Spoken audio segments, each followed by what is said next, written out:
I'm Corey Fair, Technical Analyst for FASD. Recently, I filmed some youth with FASD and a parent speaking about their school experiences and what worked well for them. The purpose of this module is to demonstrate the importance of understanding the learner and making appropriate accommodations. I had a hard time sitting still through an entire class, especially if it was something that I didn't really grasp very well. In the later years, it was mathematics or science that I had trouble sort of keeping myself focused, so I'd have to get up and walk around, and I used to use the excuse that I had to go to the washroom all the time, and so I could get up and just get into a different environment for a little while because I was overstimulated. My brain was, running 1,000 miles a minute, and I couldn't get to that point where I could sit still without fidgeting or creating some sort of disturbance and distracting other students and stuff that were around me. So a lot of the time on my report card, there were comments like, Kenny would do so well if he would just apply himself, or Kenny would do so well if he wasn't busy talking in class, or he would do very well if he would do his homework assignments and get them in on time. So I had the ZBC send a computer for me so I can type out what he's saying and then writing on paper.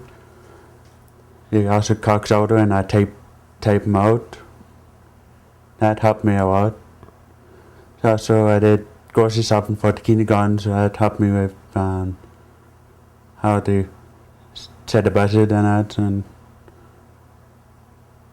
so to my TA, because I couldn't do how the map works.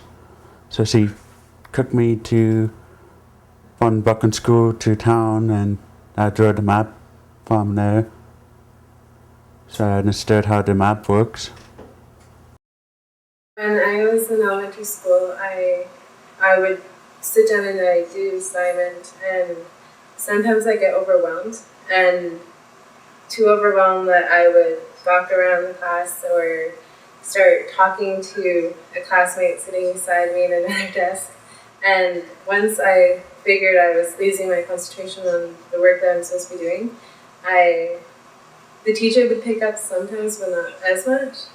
I'd get up and ask to go to the bathroom, and then I'd start wandering the halls, and then I'd get in trouble. So when I was in elementary school, when a teacher saw me start getting fidgety and start talking, they'd be like, "Kelly, why don't you get up and go for a walk down the hall, or why don't you go to the bathroom?" So then I would come back after my little walk or stroll or bathroom break. I would actually sit down and I'd start concentrating again on what I was doing, so my focus would be back onto that instead of off.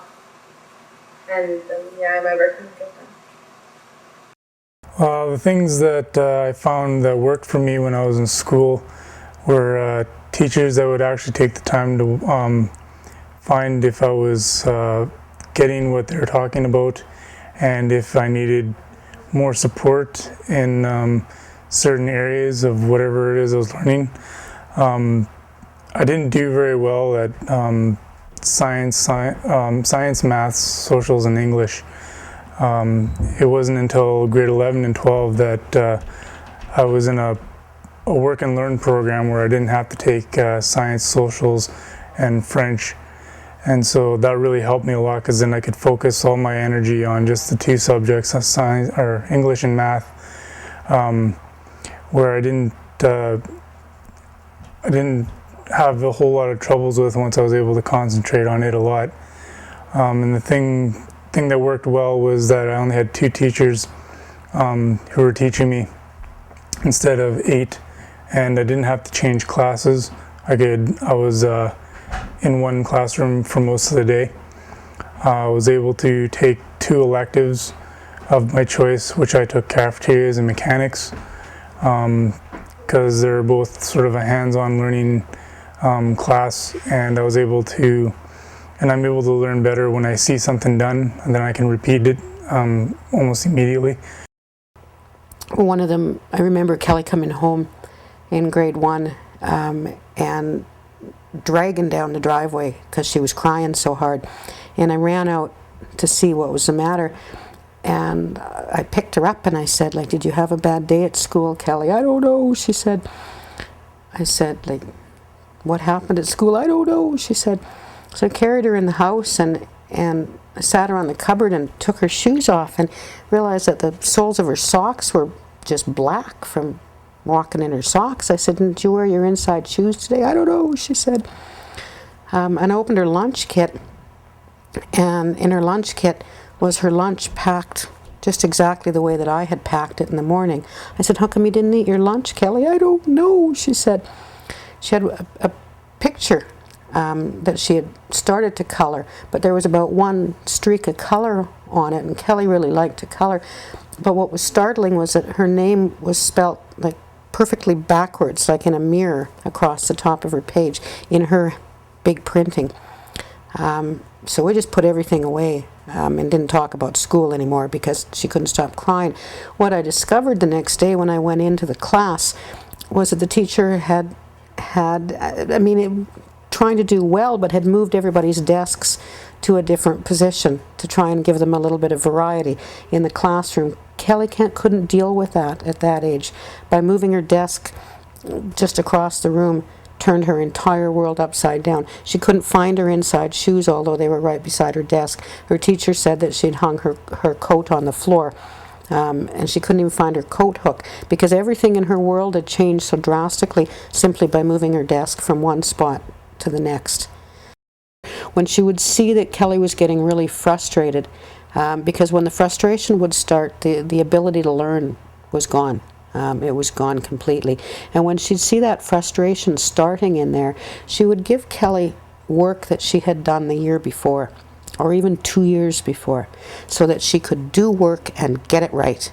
And that would help build her self-esteem so that she started feeling good about herself. And then you'd see her move from the work that she knew how to do and try again at the new stuff. So giving her work that she knew how to do already was a real boost for her. She didn't realize what was she wasn't told, now you're getting grade 2 work, but that would just nicely be slid in there for her so she could have success. And then once she had success, she was willing to try something that she didn't know how to do. And realizing that you're going to have the peaks. One day my kids could work at grade level. And I still fall into that trap too, is you could do it on Monday, you could do it on Tuesday, you're doing so good, I'm just riding this wave of everything working well. And then by Thursday, that little piece doesn't work, or the short-term memory fails, and I don't remember any of this stuff. So when, boom, it would slide back down to here, when there wasn't understanding there was anger then, and from the teachers of, you knew how to do this, you know how to do this, you're being lazy, you just don't want to do it. And I understand that frustration of because I used to feel it as well, like, how could you know it on Monday and Tuesday and it be completely gone on Wednesday? But that's the reality, is that can happen sometimes. What we know on Monday and Tuesday might not be there on Wednesday, but maybe back by Friday. She was one that had to be told specifically what to do. She got sent home from school once for kicking another little girl as hard as she possibly could. They were having an argument. They were little girls. They were about grade 1 at that point in time. And Farron was told that she not to hit anymore. Now, I was a little bit past that stage already of telling her not to hit. I thought of everything I could think of. Don't kick, don't swear, don't spit, don't push, don't shove, don't do anything like this. And I thought I had all the bases covered. So I get the phone call the next day that maybe I should come pick her up early again. And what she had done, she didn't hit, she didn't push, she didn't swear or anything else. She very politely, at lunchtime, walked over to this little girl's desk who she didn't like. She took off her running shoe, knocked all the sand into the heel, and then dumped the sand out of her shoe into the other little girl's lunch.